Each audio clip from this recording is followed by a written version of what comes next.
Okay, so we're in TMU. Evidently we are an international high school since our main language is English. I personally was part of the NYMU iGEM team last year. So with Minghan, I interacted with them. So everything dies, from flowers, plants, trees, mountains, tigers, mammals, animals, to bacteria, which we work with in the lab, they die too. And of course, we die. We grow old,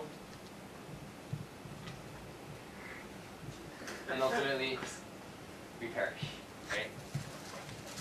So the question really comes down to engage the DNA and replicate it.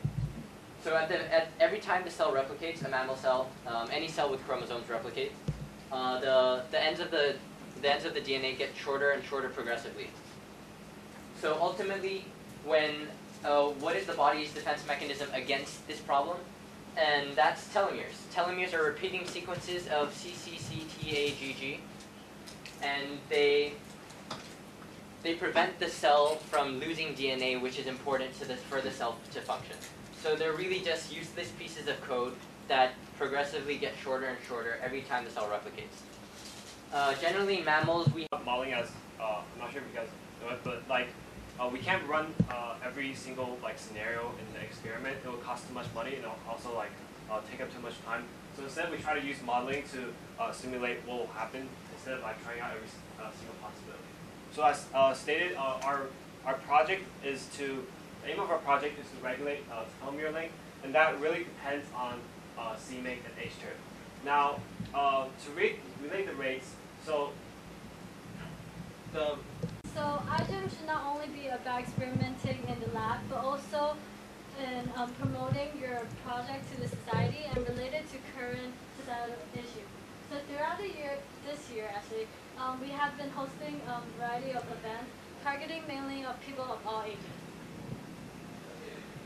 So one of the things we did was the first thing we did was more on the fun side. So we tried to change the lyrics to the song Let It Go into Let It Grow, and hopefully we'll make a music video out of that. And also we, just last Saturday, we traveled all around Taipei to promote our project. We went to... We meet at 7 o'clock, so most of the members come late, so they don't have the chance to listen to your presentation. I want to know that, are you going to put the circuit inside human cell or something? That's a great question. So we've designed it both for human cells and biobricks. What we've done is we've put it onto a mammalian cassette so that we can insert it into a human cell. But also we're going to do this so that we can biobrick all of the proteins that are going to be used, such as CMake, BRCA1, the toxin gene, so future teams can use it in E. coli. The thing is that this is a circuit designed for E. coli, right? We know that the structure is a little different for mammal cells, so we've simplified it here. But to answer your question, simply, we will be doing it in both mammal cell and E. coli. Most of iGEM team do the experience in E. coli. So, but there's a difference between the transcription and translation system in eukaryote and prokaryote. So I'm not very sure whether all these genes can be functioned in eukaryote. Yeah, so that's a great question also. I mean, that's a great point.